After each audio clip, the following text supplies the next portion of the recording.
Bonjour mes frères et sœurs, bonjour à tous, que la paix du Christ soit avec vous. En ce jour, nous allons méditer sur un thème, mon rocher. Mon rocher. Qui est notre rocher? Nous allons le méditer dans le Psaume 144, verset 1 qui nous dit « Béni soit l'Éternel mon rocher qui exerce mes mains pour les combats, mes doigts pour les batailles. Amen. Qui exerce mes mains pour les combats, mes doigts pour les batailles. » Mon frère et ma sœur, ce matin, nous devons savoir une chose. D'abord, qu'est-ce que le rocher? Qu'est-ce que d'abord veut dire le rocher? Le mot rocher porte le symbole significatif et évident de la stabilité, la permanence, mais aussi, toujours dans la Bible, ça pointe vers le rocher vivant qui est frappé dans Exode 17, verset 6. Mes frères et sœurs, Exode 17, bien sûr, raconte l'histoire d'une marche. Je ne sais pas si vous avez vos Bible. Si vous lisez dans Exode 17, bien sûr, il raconte l'histoire d'une marche longue et puissante de l'oasis sèche à Rephidim jusqu'aux collines du mont Sinaï. Les gens se tenaient à un fil, littéralement ayant manqué d'eau le jour d'avant. Ils marchaient par la foi et s'il n'y avait pas d'eau à Sinaï, et si nous étions seulement en train de changer l'emplacement de notre propre tombe, dit les enfants d'Israël, alors Dieu avait dit de marcher. Alors ils ont marché. Et alors, à la limite absolue de leur endurance, alors qu'ils ne pouvaient possiblement aller plus loin, Dieu leur a dit d'arrêter et il a pointé une roche particulière et il a dit à Moïse de le frapper avec son bâton. Et lorsqu'il a fait, un ruisseau d'eau vive s'est déversé de ce rocher, faisant une rivière de salut pour le peuple de Dieu dans le désert. C'est ce que cela veut dire d'appeler Dieu mon rocher. Donc mon rocher, mes frères et sœurs, c'est notre Dieu. Cela veut dire mon rocher, mon sauveur, celui qui me rafraîchit, celui qui me restaure, celui qui me délivre. Mes frères et sœurs, vous pourriez même dire que rocher représente le nom de Jésus dans l'Ancien Testament. L'apôtre Paul mentionne pratiquement cela dans 1 Corinthiens 1 à 4. Qui dit, frères, je ne veux pas que vous ignorez que nos pères ont tous été sous la nuée, qu'ils ont tous passé au travers de la mer, qu'ils ont tous été baptisés en Moïse dans la nuée et dans la mer, qu'ils ont tous mangé le même aliment spirituel et qu'ils ont tous bu le même breuvage spirituel, car ils buvaient à un rocher spirituel qui les suivait et ce rocher était Christ. Amen. Mes frères, ce rocher était Christ. De parler du Seigneur comme mon rocher est de faire référence au rocher vivant et frappé dans Exode 17, 6, qui est Jésus, qui nous donne vie, rafraîchissement et renouveau dans un monde sec et stérile. Grâce à Dieu. Mes frères et sœurs, notre Dieu est notre rocher. Il est notre secours. Mon frère, je viens en ce jour te dire que l'Éternel est près de tous ceux qui font appel à lui. De tous ceux qui font appel à lui avec sincérité. C'est tous ceux qui se sont accabés. Il accomplit les désirs de ceux qui le craignent. Il entend leurs cris et le sauve. Mon frère et ma soeur, qu'est-ce qui peut te tourmenter en ce jour? Qu'est-ce qui peut te rendre si faible? N'oublions pas que l'Éternel est notre rocher. Oui, nous n'avons pas à lutter contre la chair et le sang. Mes frères et sœurs, nous n'avons pas à lutter contre la chair et le sang. Mais le Seigneur, il est là pour nous. Il est là, il est en train de nous donner encore cette force de marcher avec lui. Oui, il n'est pas facile.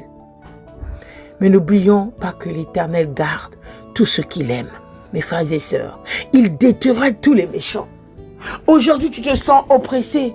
Tu sens que tu es bloqué. Tu sens des échecs. Tu te sens, tu dis, mais Seigneur, qu'est-ce qui m'arrive? Tu te dis, Seigneur, j'ai besoin de ceci, mais j'ai besoin de cela. Tu te sens oppressé. Tu te sens qu'il y a quelque chose qui ne va pas. Mon frère, ma sœur, tourne-toi vers ce rocher. Tourne-toi vers ce rocher. Ce rocher qui nous rassure, ce rocher qui nous sauve, ce rocher qui nous rafraîchit, ce rocher qui nous restaure, ce rocher qui nous délivre. Mes frères et sœurs, le Seigneur n'abandonne pas ses enfants. L'Éternel fait grâce, l'Éternel, est rempli de compassion, il est lent à la colère, il est plein de bonté. Cet Éternel-là va te soutenir, il soutient tous ceux qui tombent, il regrette tous ceux qui sont courbés, mes frères et sœurs. L'Éternel relève toujours ses enfants, il est notre rocher. Quel est ce problème? Quel est cet obstacle? Quelle est cette difficulté qui peut empêcher ce Seigneur pour t'aider? N'oublie pas, mon frère et ma sœur, toi qui m'écoutes en ce jour. Il détruira tous les plans des méchants, de tes adversaires, qu'ils soient physiques ou maléfiques. Il détruira leurs plans si nous venons à lui avec confiance, en marchant dans la crainte, dans la prière, dans la soumission, dans l'amour. Que à chaque instant, mon frère et ma soeur, que tu lèves ta bouche, que tu sors de ta bouche, que tu dises la louange de l'Éternel et que tu le loues. Parce que c'est lui qui nous donne le souffle de vie, c'est lui qui est notre sauveur. Regarde et garde espoir, mon frère et ma sœur. Garde espoir sur ce Dieu qui a sauvé les enfants d'Israël. Ils avaient soif. Dans le désert, il n'y avait pas d'eau. Il n'y avait pas d'eau. Mais le fait que Moïse ait frappé ce rocher que Dieu a indiqué, et l'eau de vie coula. De l'eau coula. C'est notre rocher. Auprès de notre Dieu, nous avons l'eau de vie. Auprès de notre Dieu, il y a la force. N'oublions pas que Dieu est notre force. Là où tu te sens faible, c'est là où le Seigneur vient te donner la force. Mon frère et ma sœur, notre Dieu, notre Papa, il écoute notre prière. Il prête l'oreille à nos supplications. Ne l'oublions pas. Aujourd'hui, il sait à quel moment il va réagir. Mais toi, aie seulement la foi. Et il agira. Aie seulement la foi, mon frère et ma sœur, ce matin. Ce soir ou en ce jour, je viens te parler de ce rocher. Ce rocher, notre force, notre source, ce rocher qui ne nous abandonne pas. Oui, mon frère et ma sœur. Oui, mon frère et ma sœur, heureux celui qui a pour secours le Dieu de Jacob, qui met son espoir en l'Éternel, son Dieu, comme le dit le Psaume 146, verset 5. Mon frère et ma sœur, notre Dieu est amour, il t'aime. Notre Dieu est amour, il n'abandonne jamais, sois-en sûrs, je vous le confirme, mes frères et sœurs. Avec tant d'expérience dans la vie, dans la prière, dans la marche avec le Christ, Dieu ne m'a jamais abandonné. Et ce matin, je viens te dire, mon frère, ma sœur, Dieu ne t'abandonnera pas. Là où l'ennemi croit que tu es faible, là où l'ennemi croit qu'il t'a humilié, qu'il t'a rabaissé, c'est là où commence ta victoire. C'est ce qui s'est passé sous la croix. Quand notre Jésus-Christ, le Fils de Dieu, a été cloué sur la croix. Satan croyait qu'il avait gagné, mais non, mais c'est là où il a perdu. Mon frère et ma sœur, aie confiance en ce Dieu. Ce qui te tracasse dans ton cœur, le Seigneur peut le résoudre. Mais il sait à quel moment le résoudre. Mais il a besoin que tu puisses être performant dans la prière, que tu puisses veiller et prier. Et vous savez, mes frères et sœurs, le secret d'être un enfant de Dieu, le secret pour pouvoir combattre le bon combat, c'est de veiller et prier et de méditer et de sonder ses écritures et marcher dans la justice. C'est ça le secret. Tu n'as pas besoin d'aller chez les marabouts quand tu te sens en difficulté. Tu n'as pas besoin d'aller voir des gens parler de ta vie. Mais le Seigneur, il est là.